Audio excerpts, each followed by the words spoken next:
Thus, Homer, the Iliad. Book 5. Diomedes fights the gods.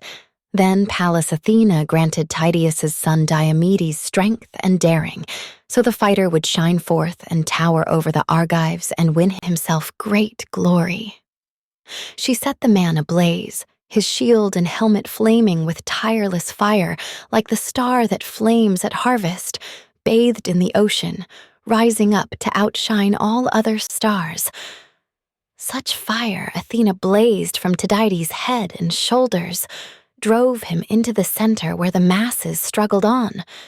There was a Trojan, Dares, a decent, wealthy man, the god Hephaestus' priest who had bred 2 sons, Phegeus and Idaeus, trained for every foray. Breaking ranks, they rushed ahead in their chariot, charging Diomedes already dismounted, rearing up on foot. They went for each other fast, close range. Phegeus hurled first. His spear's shadow flew, and over Tydides' left shoulder the tip passed and never touched his body. Tydides hurled next. The bronze launched from his hand, and not for nothing. Hitting Phegeus' chest between the nipples, it pitched him out behind his team. Idaeus leapt, abandoned the handsome car, but did not dare to stand and defend his dead brother. And not even so would he have fled his black death. But the god of fire swept him off and saved him, shrouding the man in night, so the old priest would not be wholly crushed with 1 son left. But high-hearted Tydides drove away the team and gave them to aides to lash both horses back to the hollow ships, and now, despite their courage, the Trojan fighters seeing the 2 sons of Dares, one on the run, one dead beside his chariot, all their hearts were stunned. But Athena, eyes bright, taking Ares in hand, called the violent god away with, "Ares, Ares, destroyer of men, reeking blood, stormer of ramparts, why not let these mortals fight it out for themselves? Let Zeus give glory to either side he chooses. We'll stay clear and escape the father's rage." And so, luring the headlong Ares off the lines, Athena sat him down on Scamander's soft, sandy banks, while Argives bent the Trojans back. Each captain killed his man. First Agamemnon, lord of men, spilled the giant Odius, chief of the Halizonians, off his car. The first to fall. As he veered away, the spearhead punched his back between the shoulders, gouging his flesh and jutting out through his ribs. He fell with a crash. His armor rang against him. Idomeneus cut down Phaestus, Maeonian Boris's son, who shipped to Troy from the good, rich earth of Tame. As he tried to mount behind his team, the famous spearman stabbed a heavy javelin deep in his right shoulder. He dropped from his war car, gripped by the hateful dark. Then, as Idomeneus's henchmen stripped the corpse, Menelaus took Scamandrius down with a sharp spear. Strophius's son, a crack marksman skilled at the hunt.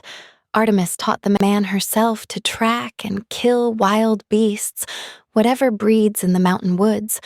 But the huntress showering arrows could not save him now, nor the archer's long shots, his forte in days gone by.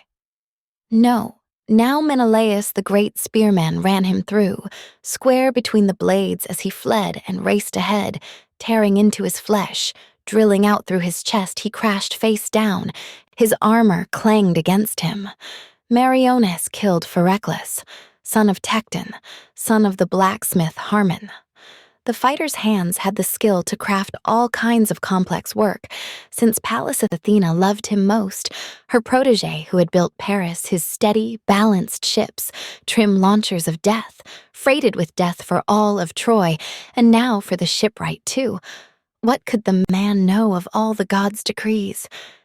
Meriones caught him quickly, running him down hard and speared him low in the right buttock, the point pounding under the pelvis, jabbed and pierced the bladder.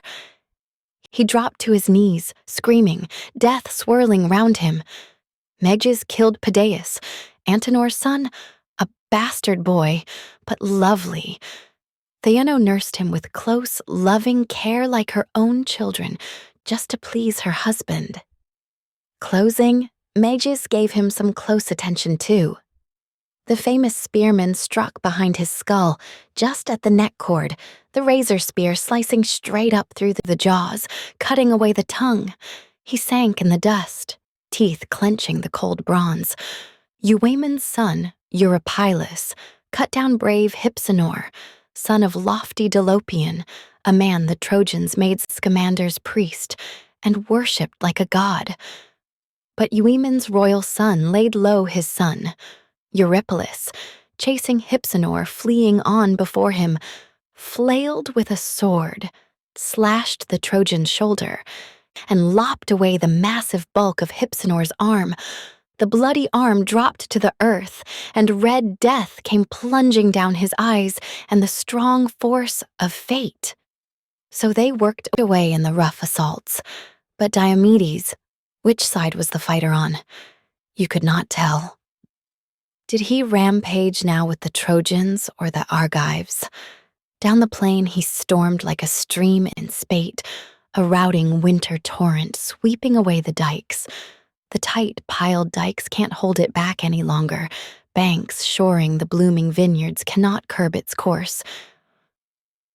A flash flood bursts as the rains from Zeus pour down their power. Acre on acre, the well-dug work of farmers crumbling under it. So under Tydides' force, the Trojan columns panicked now. No standing their ground, massed, packed as they were. But the shining archer Pandarus marked him storming down the plain, smashing the Trojan lines before him. Quickly, he trained his reflex bow on Diomedes, charging straight ahead. He shot. He struck him full in the right shoulder, under the breastplate's hollow. The ripping point tore deep, shearing its way through, armor splattered with blood as Pandarus triumphed, shouting over Tydides wildly, "Move up! Attack my high-hearted Trojans! Lash your stallions! Look, the Achaean champion's badly wounded. I shot him down. I swear he won't last long. If the archer really sped me here from Lycia." Bragging so, but the whizzing arrow had not brought him down. Diomedes just drew back beside his car and team and stood there calling Sthenelus, Capaneus' son. "Quick, Sthenelus, down from the car, my friend. Pull this wretched arrow from my shoulder." Sthenelus sprang from the car, hit the ground, and standing beside him, pulled the tearing arrow clean on through the wound, and blood came shooting out like a red lance through the supple mesh shirt. And Diomedes, lord of the war cry, prayed aloud, "Hear me, daughter of Zeus, whose shield is thunder, tireless one, Athena. If you ever stood by father with all your love amidst the blaze of battle, stand by me. Do me a favor now, Athena. Bring that man into range and let me spear him. He's wounded me off guard, and now he triumphs. He boasts one won't look long on the light of day." So Tydides prayed, and Athena heard his prayer, put spring in his limbs, his feet, his fighting hands, and close beside him winged him on with a flight of orders. "Now take heart, Diomedes. Fight it out with the Trojans. Deep in your chest I've put your father's strength. He never quaked, that Tydeus. That great horseman. What force the famous shieldsman used to wield. Look, I've lifted the mist from off your eyes that's blurred them up to now. So you can tell a god from man on sight. So now, if a god comes up to test your mettle, you must not fight the immortal powers head-on. All but one of the deathless gods. That is, if Aphrodite, daughter of Zeus, slips into battle, she's the one to stab with your sharp bronze spear." Her eyes bright, Athena soared away, and Tydeus' son went charging back to the front line of champions. Now, long ablaze as he was to fight the Trojans, triple the fury seized him. Claw-mad as a lion some shepherd tending woolly flocks in the field has just grazed. A lion leaping into the fold, but he hasn't killed him. only spurred his strength and helpless to beat him off the manscurries for shelter, leaving his flocks panicked, lost as the ramping beast mauls them thick and fast, piling corpse on corpse, and in one furious bound clears the fenced yard. So raging, Diomedes mauled the Trojans. There, he killed Astinus, then Hyperon, a frontline captain. One he stabbed with a bronze lance above the nipple, the other his heavy sword hacked at the collarbone, right on the shoulder, cleaving the whole shoulder clear of neck and back. And he left them there, dead, and he made a rush at Abas and Polyidus, sons of Eurydamas, an aged reader of dreams. But the old prophet read no dreams for them when they set out for Troy. Diomedes laid them low, then swung to attack the two sons of Phenops, hardy Xanthus and Thune, both men grown tall as their father shrank away with wasting age. He'd never breed more sons to leave his riches to. The son of Tydeus killed the two of them on the spot. He ripped the dear life out of both and left their father tears and wrenching grief. Now he'd never welcome his two sons home from war, alive in the flesh, and distant kin would carve apart their birthright. Next, Diomedes killed two sons of Dardan Priam, careening on in a single car, Ecamon and Chromius. As a lion charges cattle, calves and heifers browsing the deep glades, and snaps their necks, so Tydides pitched them both from the chariot, gave them a mauling, gave them little choice, quickly stripped their gear and passed their team to his men to lash back to the ships, smashing the lines of fighters now. But Aeneas marked it all, and oblivious to the rain of spears he waded in, hunting for Pandarus, hoping to find the archer. Find him he did, Lycaon's skilled, fearless son, and went right up and challenged him to his face. Pandarus, where's your bow, your winged arrows, your archer's glory? No Trojan your rival here, no Lycian can claim to be your better, no— So, up with you now. Lift your hands to Zeus. You whip an arrow against that man, whoever he is who routs us, wreaking havoc against us, cutting the legs from under squads of good brave men. Unless it's a god who smolders at our troops, enraged at a right we failed. When a god's enraged, there's thunder at our heads. And Lycaon's shining sun took up the challenge. Aeneas, counselor of the Trojans armed in bronze. He looks like Tydeus' son to me in every way. I know his shield, the hollow eyes of his visor. His team, I've watched them closely, and still, I could never swear he's not a god. But if he's the man I think he is, Tydeus' gallant son, he rages so with a god beside him, not alone. No, a god with his shoulders shrouded round in cloud, who deflects my shaft to a less mortal spot. I had already whipped an arrow into him, caught him square in the right shoulder too, just where the breastplate leaves the armpit bare, and I thought I'd sent him down to the house of death, but I've still not laid him low. So it is some god rampaging. And here I am. No chariot, no team to speed me on, but back in Lycaon's halls are 11 war cars, beauties all, fresh from the smith and fire new, and blankets spread across them, and beside each a brace of stallions standing poised and pawing, champing their oats and barley glistening white. Over and over, father, the old spearman Lycaon urged me, setting out from his well-built halls. Take those teams and cars, he told me. Mount up, lead the Trojans into the jolting shocks of battle. But would I listen? So much the better if I had. I had to spare my teams. They'd never starve for fodder crammed with the fighters' bread to eat their fill. So I left them there. I made it to Troy on foot, trusting my bows and arrows. And a lot of good I was to get from them. Already I've let fly at 2 of their best men, Diomedes and Menelaus. I've hit them both, and the blood gushed from both. Direct hits, but I only roused their fury. What bad luck. To snatch this curved bow off its peg that day, I marched my Trojans hard to your lovely town of Troy to please Prince Hector. But if I get home again and set my eyes on my native land, my wife and my fine house with the high vaulting roof, let some stranger cut my head off then and there if I don't smash this bow and fling it in the fire. The gear I packed is worthless as the wind. Aeneas, the Trojan captain, checked him sharply. No talk of turning for home. No turning the tide till we wheel and face this man with team and car and fight it out with weapons, hand to hand.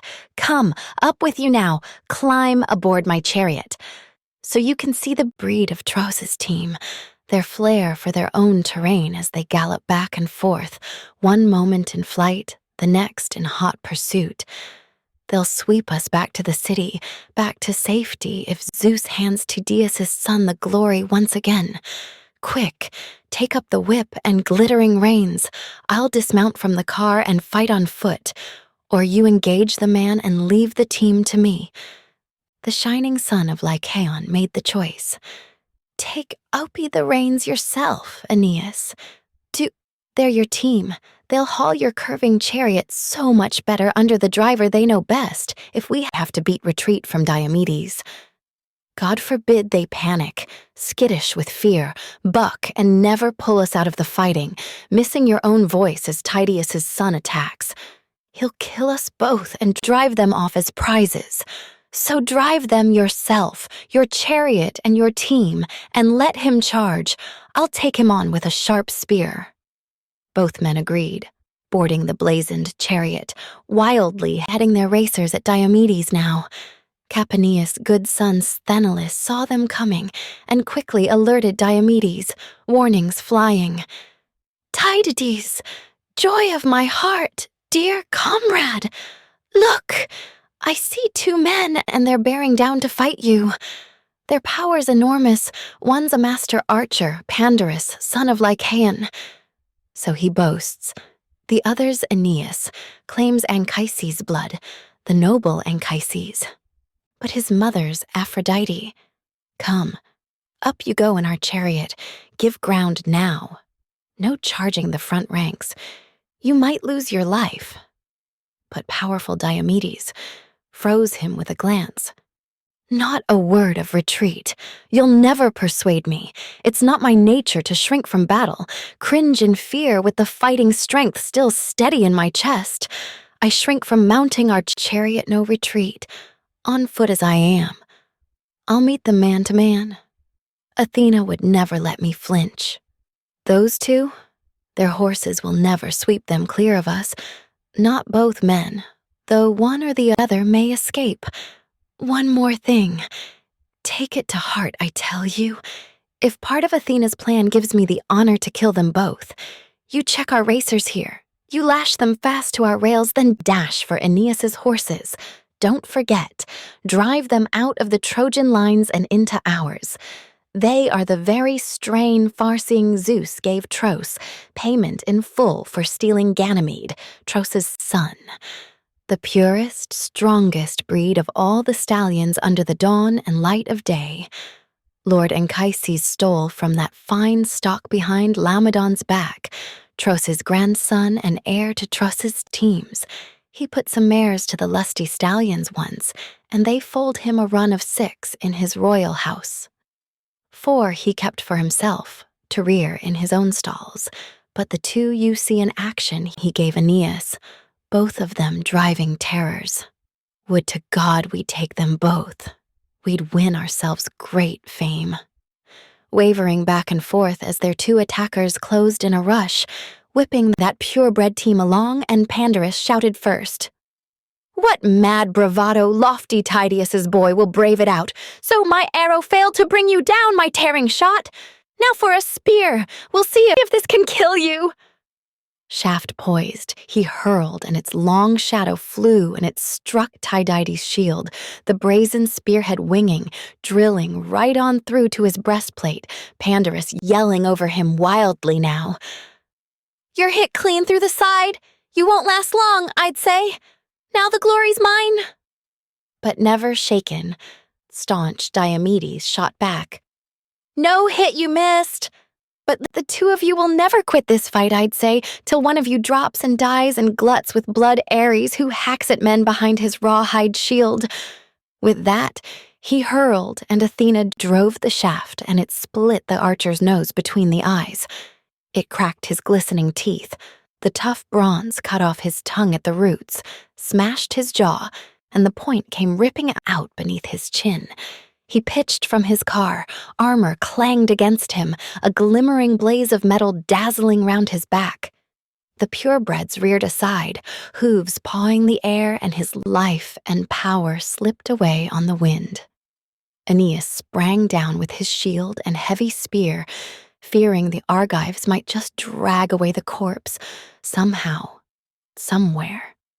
Aeneas straddled the body, proud in his fighting power like some lion, shielded the corpse with spear and round buckler, burning to kill off any man who met him face to face, and he loosed a blood-curdling cry. Just as Diomedes hefted a boulder in his hands, a tremendous feat. No two men could hoist it, weak as men are now, but all on his own he raised it high with ease, flung it and struck at Aeneas's thigh where the hip bone turns inside the pelvis, the joint they call the cup. It smashed the socket, snapped both tendons too, and the jagged rock tore back the skin in shreds.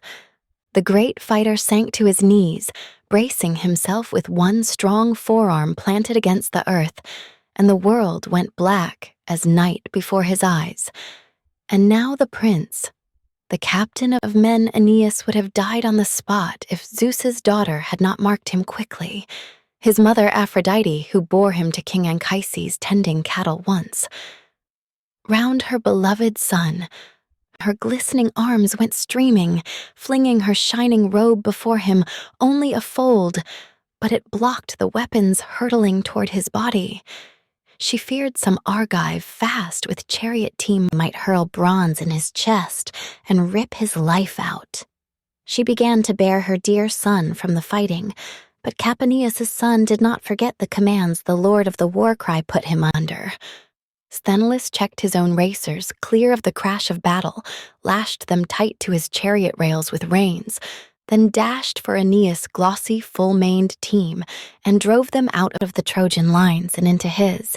He passed them on to Deipylus, a friend in arms he prized beyond all comrades his own age. Their minds worked as one to drive to the ships, as Sthenelus, mounted behind his own chariot now, seized the glittering reins and whipped his team, his strong hoofed horses ahead at breakneck speed, rearing, plunging to overtake his captain Diomedes, but he, with his ruthless bronze, was hunting Aphrodite. Diomedes, knowing her for the coward goddess she is, none of the mighty gods who marshal men to battle, neither Athena nor Enyo, raider of cities, not at all. But once he caught her, stalking her through the onslaught, gallant Tydeus's offspring rushed her, lunging out, thrusting his sharp spear at her soft, limp wrist, and the brazen point went slashing through her flesh, tearing straight through the fresh immortal robes the Graces themselves had made her with their labor. He gouged her just where the wrist bone joins the palm, and immortal blood came flowing quickly from the goddess, the ichor that courses through their veins, the blessed gods.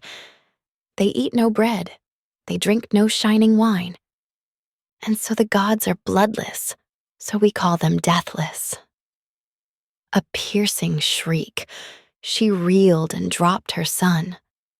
But Phoebus Apollo plucked him up in his hands and swathed him round in a swirling dark mist, for fear some Argive fast with chariot team might hurl bronze in his chest and rip his life out.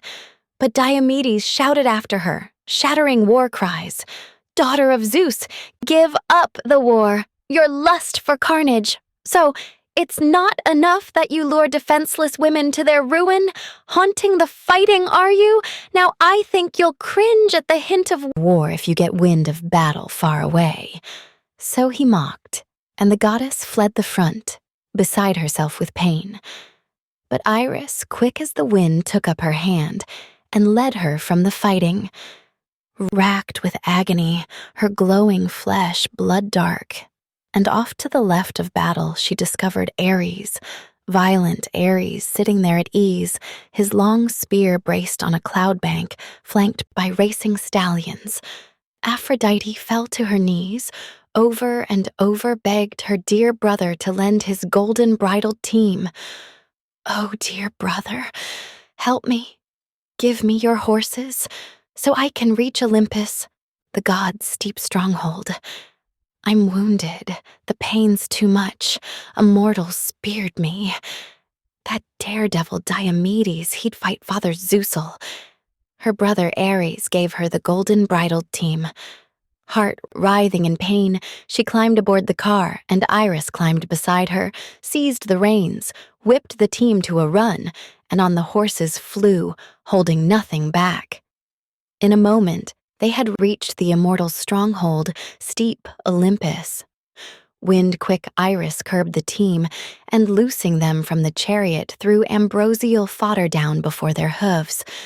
The deathless Aphrodite sank in Dion's lap, and her mother, folding her daughter in her arms, stroked her gently, whispered her name, and asked, "Who has abused you now, dear child? Tell me, who of the sons of heaven so unfeeling, cruel? Why, it's as if they had caught you in public, doing something wrong." And Aphrodite, who loves eternal laughter, sobbed in answer. "The son of Tydeus stabbed me, Diomedes, that overweening, insolent, all because I was bearing off my son from the fighting, Aeneas, dearest to me of all the men alive. Look down, it's no longer ghastly war for Troy and Achaea. Now, I tell you, the Argives fight the gods." Dion, the light and loveliest of immortals, tried to calm her. "Patience, O my child. Bear up now, despite your heartsick grief. How many gods who hold the halls of Olympus have had to endure such wounds from mortal men whenever we try to cause each other pain? Ares had to endure it when giant Ephialtes and Otis, sons of Aloeus, bound him in chains he could not burst, trussed him up in a brazen cauldron. 13 months. And despite the gods' undying lust for battle, Ares might have wasted away there on the spot if the monster's stepmother, beautiful Eriboia, had not sent for Hermes. And out of the cauldron, Hermes stole him away, the war god breathing his last, all but broken down by the ruthless iron chains. And Hera endured it too. That time Amphitrion's son, mighty Heracles, hit her deep in the right breast with a 3-barbed shaft, and pain seized her. Nothing calmed the pain. Even tremendous Hades had to endure that flying shaft like all the rest, when the same man, the son of thunder-shielded Zeus, shot him in Pylos, there with the troops of battle dead, and surrendered death to pain. But Hades made his way to craggy Olympus, climbed to the house of Zeus, stabbed with agony, grief struck to the heart, the shaft driven into his massive shoulder, grinding down his spirit. But the healer applied his pain-killing drugs and sealed Hades' wound. He was not born to die. Think of that breakneck Heracles, his violent work, not a care in the world for all the wrongs he'd done. He and his arrows raking the gods who hold Olympus. But the man who attacked you? The great goddess fiery-eyed Athena set him on. That fool! Doesn't the son of Tydeus know, down deep, the man who fights the gods does not live long? Nor do his children ride his knees with cries of "Father!" Home at last from the wars and heat of battle. So now, let Diomedes, powerful as he is, be on his guard for fear a better soldier than you engage him, for fear his wife, Aegialia, Adrastus' daughter, for all her self-control, will wail through the nights and wake her beloved servants out of sleep. The gallant wife in tears, longing for him, her wedded husband, the best of the Achaeans. Diomedes, breaker of horses." Soothing words, and with both her hands, Dione gently wiped the ichor from Aphrodite's arm, and her wrist healed at once. Her stark pain ebbed away. But Hera and great Athena were looking on, and with mocking words began to provoke the father, Athena leading off with taunts, her eyes bright. "Father Zeus, I wonder if you would fume at me if I ventured a bold guess. Our goddess of love, I'd swear she's just been rousing another Argive, another beauty to pant and lust for Trojans, those men the goddess loves to such despair. Stroking one of the Argive women's rippling gowns, she's pricked her limp wrist on a golden pinpoint." So she mocked, and the father of gods and mortals smiled broadly, calling the golden Aphrodite over. "Fighting is not for you, my child. The works of war. See to the works of marriage, the slow fires of longing. Athena and blazing Ares will deal with all the bloodshed." And now, as the high gods bantered back and forth, Diomedes, loosing his war cry, charged Aeneas, though what he saw was Lord Apollo himself, guarding, spreading his arms above the fighter. But even before the mighty god, he would not flinch. Tydides reared and hurled himself again and again, trying to kill Aeneas, strip his famous armor. 3 times he charged, frenzied to bring him down. 3 times Apollo battered his gleaming shield back. Then at Tydides' 4th assault, like something superhuman, the archer who strikes from worlds away shrieked out, a voice of terror. "Think, Diomedes, shrink back now! Enough of this madness striving with the gods. We are not of the same breed. We never will be. The deathless gods and men who walk the earth." Menacing so that Tydeus' son pulled back, just a little, edging clear of the distant deadly archer's rage. And Apollo swept Aeneas up from the onslaught and set him down on the sacred heights of Pergamus, the crest where the god's own temple had been built. There, in the depths of the dark, forbidden chamber, Leto and Artemis, who showers flights of arrows, healed the man and brought him back to glory.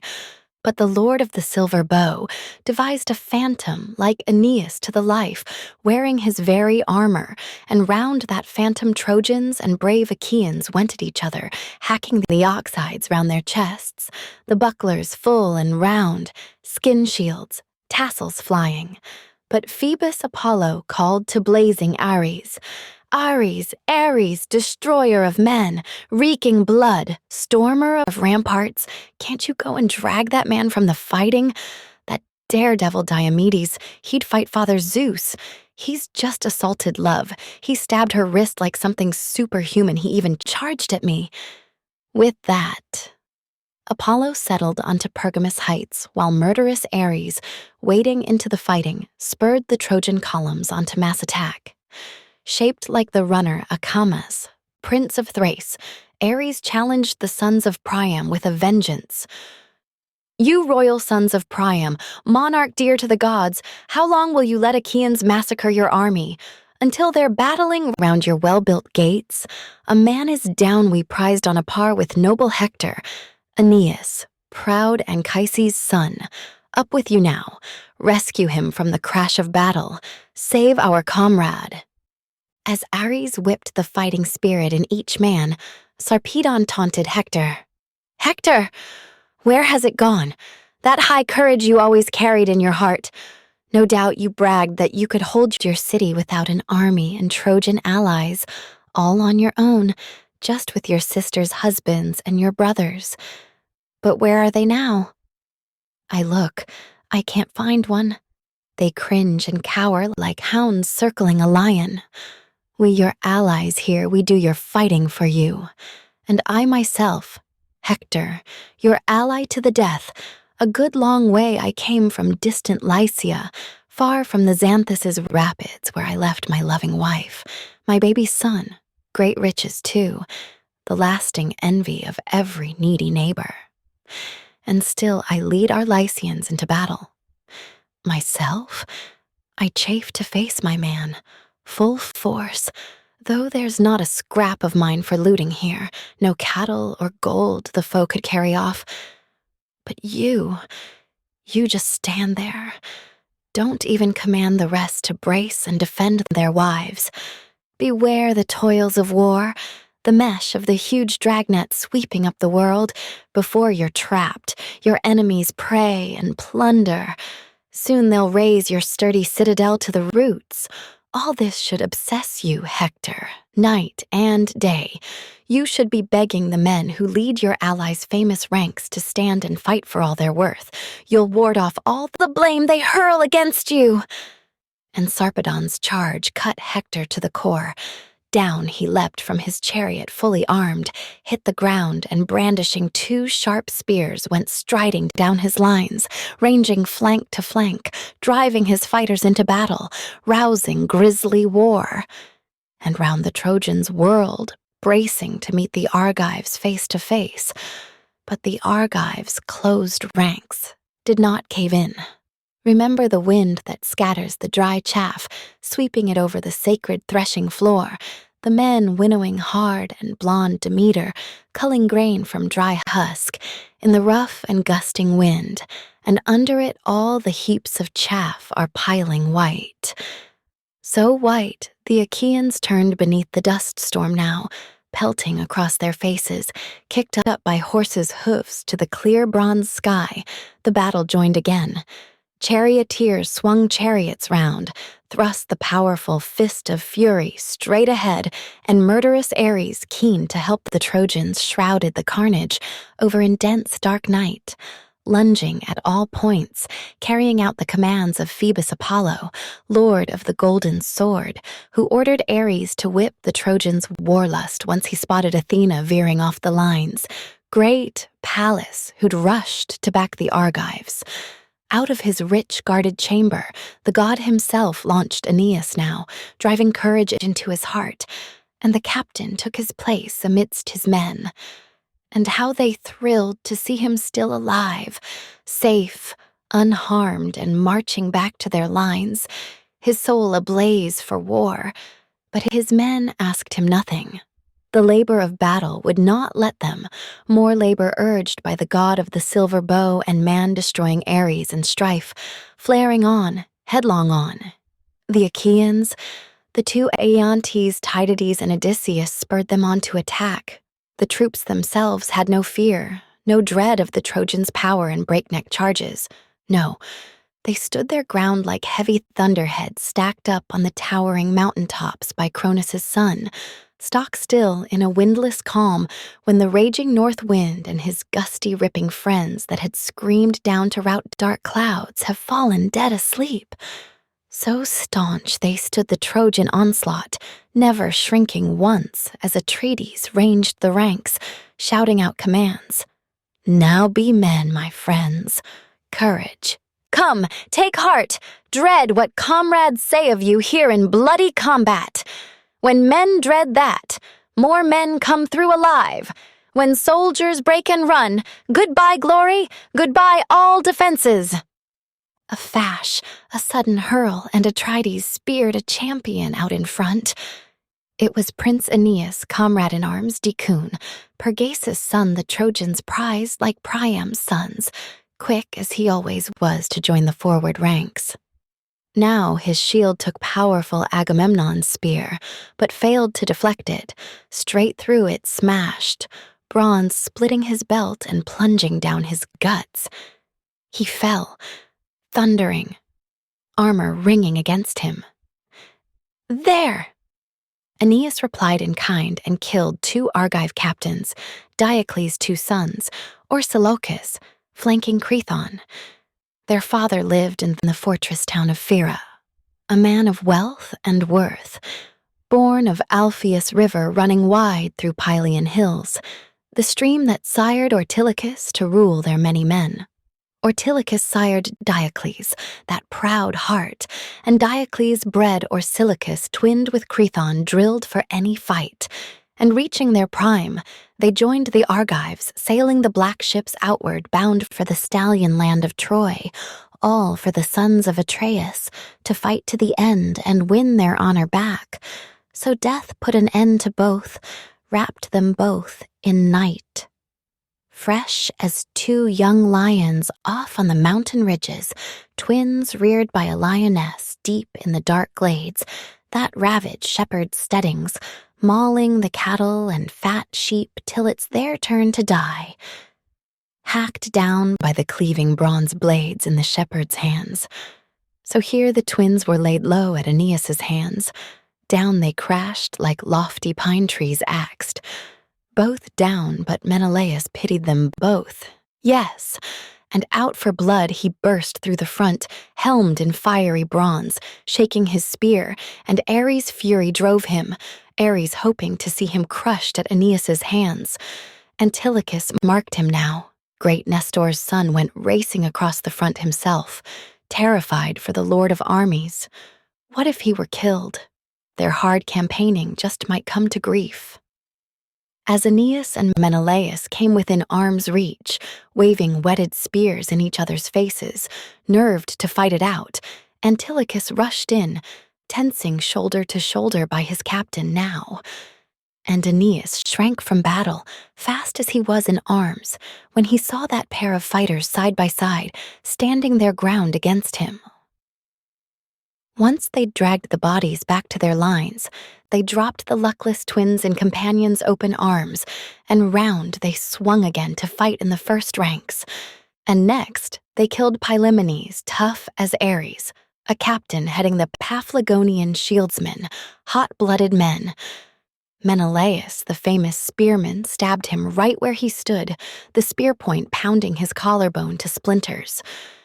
Antilochus killed his charioteer and steady henchman Mydon, Atimneus's strapping son, just wheeling his racers round as Antilochus winged a rock and smashed his elbow. Out of his grip the reins white with ivory flew and slipped to the ground and tangled in the dust. Antilochus sprang. He plunged a sword in his temple, and Mydon, gasping, hurled from his bolted car face first. Head and shoulders stuck in a dune a good long time, for the sand was soft and deep, his lucky day, till his own horses trampled him down flat as Antilochus lashed them hard and drove them back to Achaea's waiting ranks.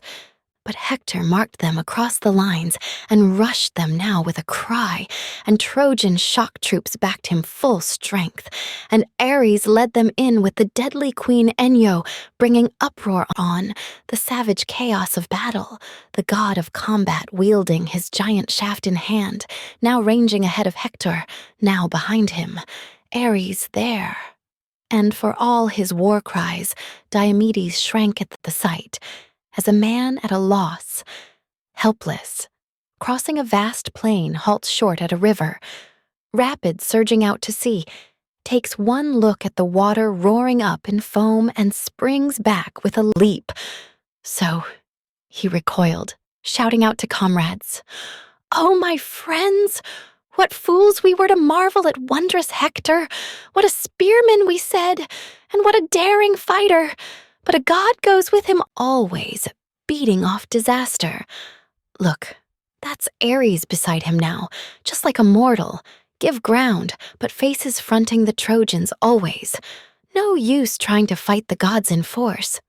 So he warned as the Trojans charged them, harder, and Hector, lunging, leveled a pair of men who knew the joy of battle, riding a single chariot, Menestheus and Anchialus. Down they went, and the great Ajax pitied both. He strode to their side and loomed there, loosed a gleaming spear and struck down Amphius, Selagus' son who had lived at ease in Pasus, rich in possessions, rich in rolling wheatland. But destiny guided Amphius on, a comrade sworn to the cause of Priam and all of Priam's sons. Now giant Ajax speared him through the belt. Deep in the guts, the long, shadowy shaft stuck, and down he fell with a crash as glorious Ajax rushed to strip his armor, Trojans showering spears against him, points glittering round him, his shield taking repeated hits. He dug his heel in the corpse, yanked his own bronze out, but as for the dead man's burnished gear, no hope. The giant was helpless to rip it off his back, enemy weapons beating against him. Worse, he dreaded the Trojans too, swarming round him, a tough ring of them, brave and bristling spears, massing, rearing over their comrade's body now, and rugged, strong, and proud as the great Ajax was. They shoved him back. He gave ground, staggering, reeling.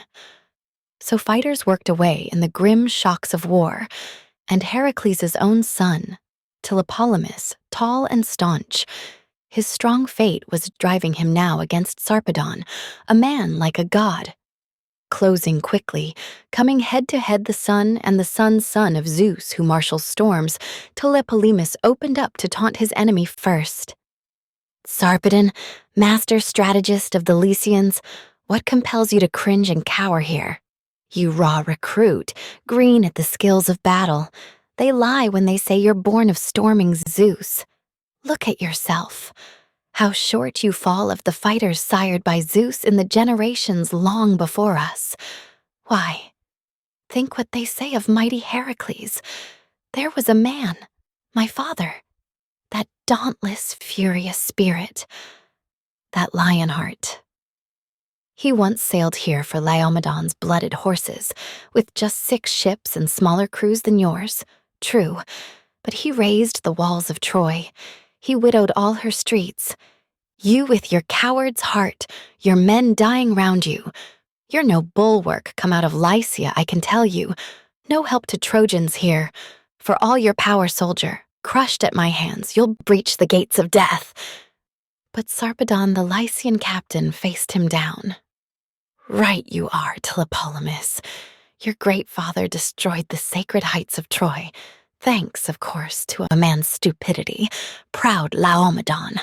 That fool, he rewarded all his kindness with abuse, never gave him the mares he'd come so far to win. But the only thing you'll win at my hands here, I promise you, is slaughter and black doom. Gouged by my spear, you'll give me glory now. You'll give your life to the famous horseman Death." In fast reply, Tlepolemus raised his ashen spear, and the same moment shafts flew from their hands, and Sarpedon hit him square across the neck. The spear went ramming through, pure agony.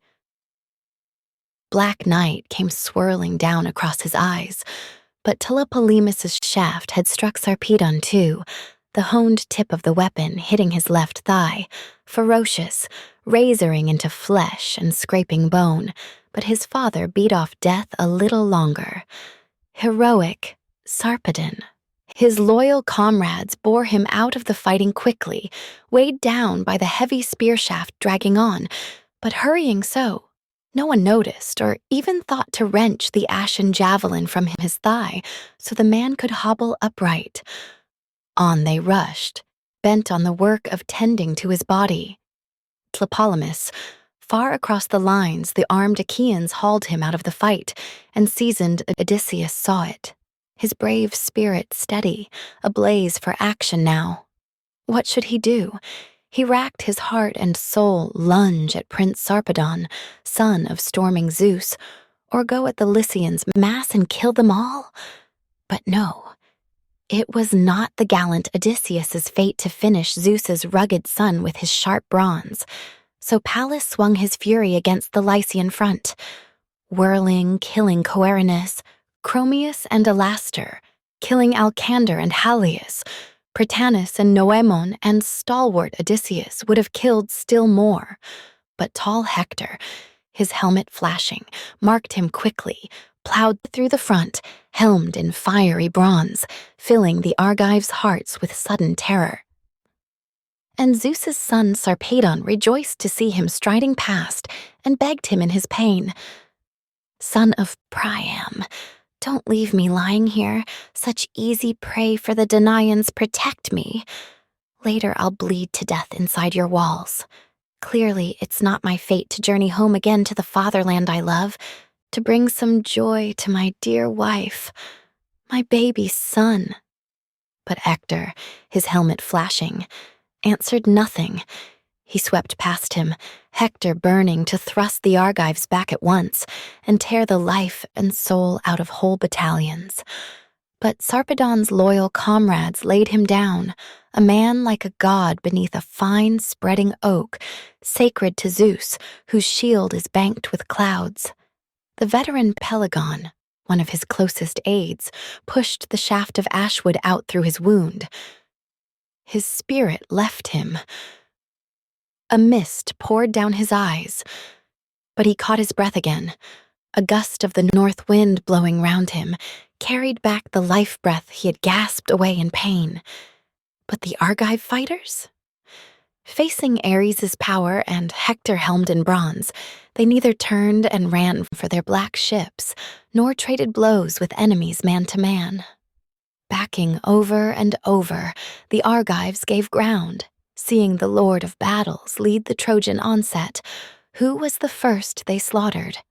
Who the last? The brazen god of war and Hector son of Priam, Teuthras first, Orestes lasher of stallions next, an Aetolian spearman Trechus, Henomaeus and Helenus, Oenopus' son, and Arisbius cinched with shining belt, who had lived in Hyle hoarding his great wealth, his estate aslope the shores of Lake Cephisus, and round him Boeotians held the fertile plain. But soon as the white-armed goddess Hera saw them mauling Argive units caught in the bloody press, she winged her words at Pallas. "What disaster! Daughter of storming Zeus, tireless one, Athena! How hollow our vow to Menelaus that he would sack the mighty walls of Troy before he sailed for home, if we let murderous Ares rampage on this way. Up now! Set our minds on our own fighting fury." Hera's challenge, and goddess Athena, her eyes afire, could not resist. Hera, queen of the gods, daughter of giant Cronus, launched the work, harnessed the golden-bridled team, and Hebe quickly rolled the wheels to the chariot, paired wheels with their 8 spokes, all bronze, and bolted them on at both ends of the iron axle. Fine wheels with fellies of solid, deathless gold, and round them running rims of bronze clamped fast. A marvel to behold. The silver hubs spin round on either side of the chariot's woven body, gold and silver lashings strapping it tight, double rails sweeping along its deep, full curves, and the yoke pole jutting forward, gleaming silver. There at the tip she bound the gorgeous golden yoke. She fastened the gorgeous golden breast straps next, and under the yoke Queen Hera led the horses, racers blazing for war and the piercing shrieks of battle. Then Athena, child of Zeus whose shield is thunder, letting fall her supple robe at the father's threshold, rich brocade stitched with her own hands' labor, donned the battle shirt of the Lord of Lightning, buckled her breastplate geared for wrenching war, and over her shoulders slung her shield, all tassels flaring terror. Panic mounted high in a crown around it, hate and defense across it. Assault to freeze the blood, and right in their midst the Gorgon's monstrous head, that rippling dragon horror, sign of storming Zeus. Then, over her brows, Athena placed her golden helmet fronted with 4 knobs and forked with twin horns, engraved with the fighting men of 100 towns. Then onto the flaming chariot, Pallas set her feet and seized her spear-weighted, heavy, the massive shaft she wields to break the battle lines of heroes the mighty father's daughter storms against. A crack of the whip. The goddess Hera lashed the team, and all on their own force the gates of heaven thundered open, kept by the seasons, guards of the vaulting sky and Olympus heights empowered to spread the massing clouds or close them round once more. Now, straight through the great gates, she drove the team, whipping them on full tilt until they came to Zeus, the son of Cronus, sitting far from the other gods, enthroned on the topmost crag of rugged-ridged Olympus, and halting her horses near, the white-armed Hera called out at once to the powerful son of Cronus, pressing home her questions. "Father Zeus, look, aren't you incensed at Ares and all his brutal work? Killing so many brave Achaeans for no good reason, not a shred of decency, just to wound my heart. While there they sit at their royal ease, exulting, the goddess of love and Apollo, lord of the silver bow. They loosed this manic Ares. He has no sense of justice. Father Zeus, I wonder if you would fume at me if I hurled a stunning blow at the god of war and drove him from the fighting."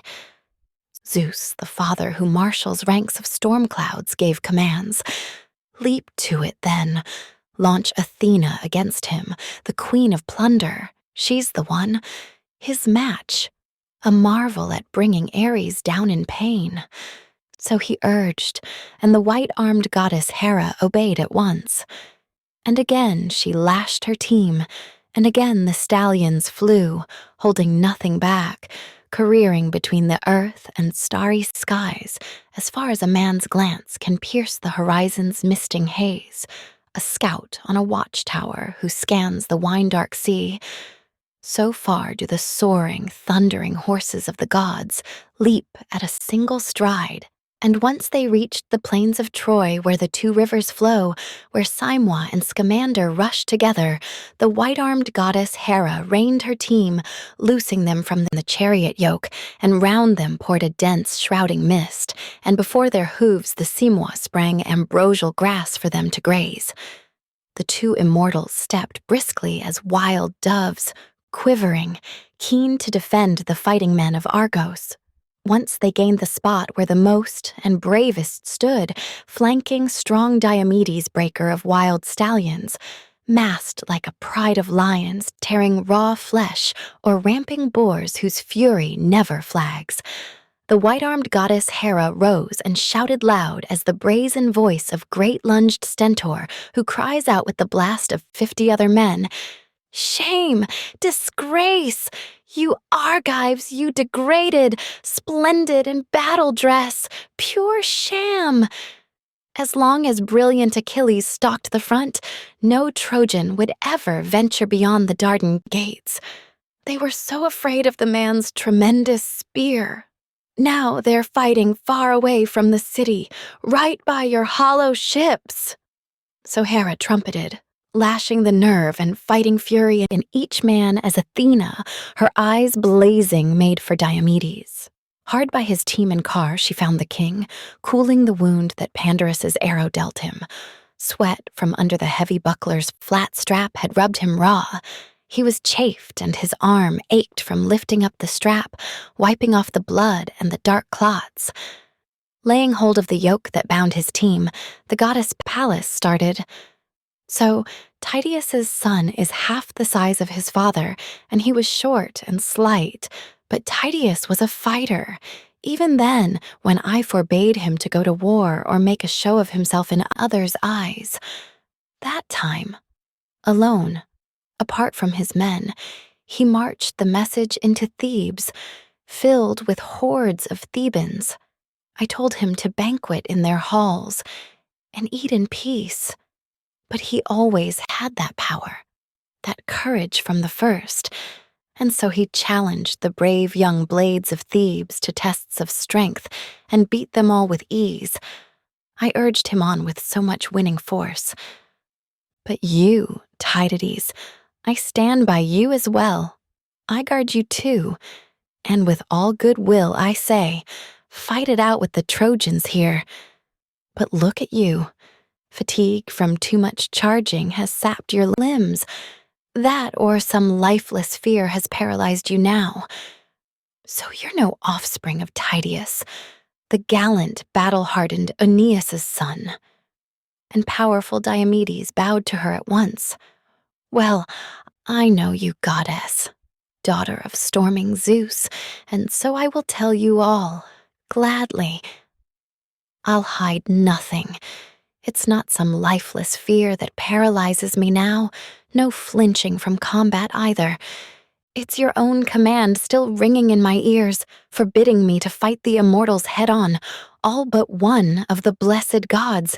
That is, if Aphrodite, daughter of Zeus, slips into battle, she's the one to stab with my sharp bronze spear. So now, you see, I have given ground myself and told my comrades to mass around me here. Too well I know that Ares leads the charge. But the goddess roused him on, her eyes blazing. True son of Tydeus, Diomedes, joy of my heart. Forget the orders, nothing to fear, my friend, neither Ares nor any other god. You too, I'll urge you on with so much winning force. Up now! Lash your racing horses at Ares first. Strike him at close range. No shrinking away here before that headlong Ares.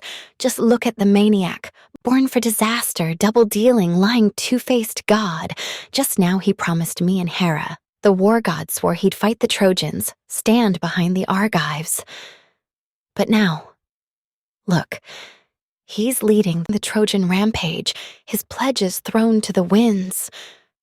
With that challenge, Athena levered Sthenelus out the back of the car. A twist of her wrist, and the man hit the ground, springing aside as the goddess climbed aboard, blazing to fight beside the shining Diomedes. The big oaken axle groaned beneath the weight, bearing a great man and a terrifying goddess. And Pallas Athena seized the reins and whip, lashing the racing horses straight at Ares. The god was just stripping giant Periphas bare, the Aetolians' best fighter, Ochesius' noble son. The blood-smeared Ares was tearing off his gear, but Athena donned the dark helmet of death, so not even stark Ares could see her now.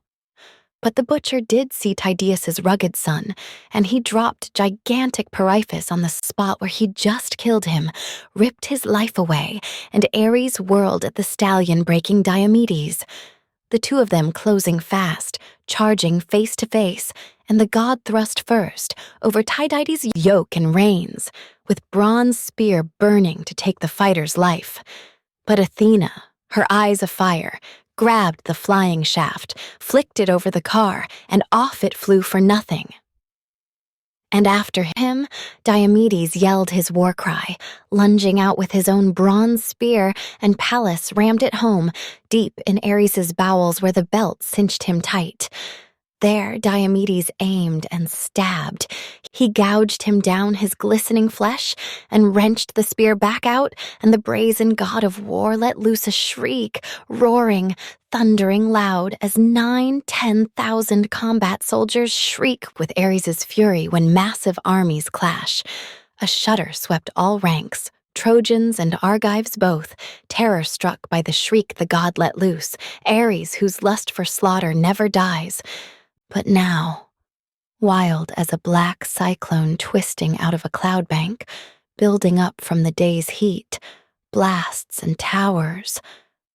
So brazen Ares looked to Tydeus' son Diomedes.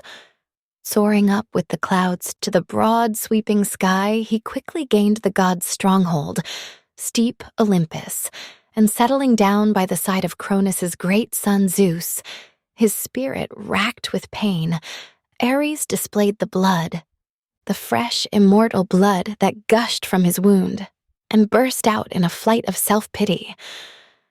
"Father Zeus, aren't you incensed to see such violent, brutal work?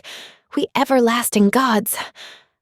Ah, what chilling blows we suffer, thanks to our own conflicting wills, whenever we show these mortal men some kindness. And we all must battle you. You brought that senseless daughter into the world, that murderous curse forever bent on crimes.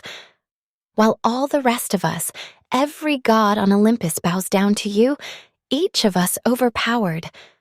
But that girl, you never block her way with a word or action, never.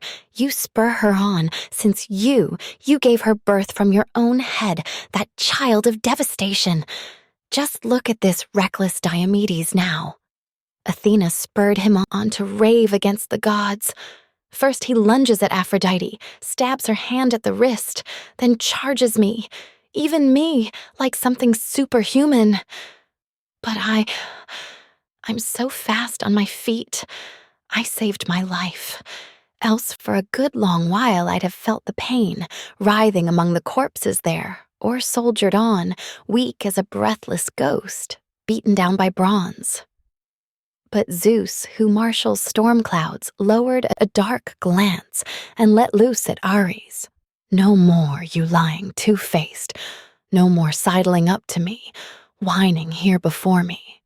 You, I hate you most of all the Olympian gods, always dear to your heart, strife, yes, and battles, the bloody grind of war. You have your mother's uncontrollable rage, incorrigible that Hera. Say what I will, I can hardly keep her down. Hera's urgings, I trust, have made you suffer this. But I cannot bear to see you agonize so long. You are my child. To me, your mother bore you. If you had sprung from another god, believe me, and grown into such a blinding devastation, long ago you'd have dropped below the Titans, deep in the dark pit. So great, Zeus declared, and ordered the healing god to treat the god of war, and covering over his wound with pain-killing drugs, the healer cured him. The god was never born to die. Quickly as fig juice, pressed into bubbly, creamy milk, curdles it firm for the man who churns it round.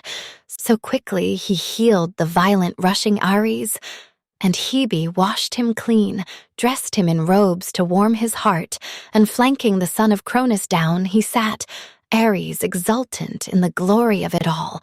And now the two returned to the halls of mighty Zeus, Hera of Argos, Boeotian Athena, guard of armies. Both had stopped the murderous Ares cutting men to pieces.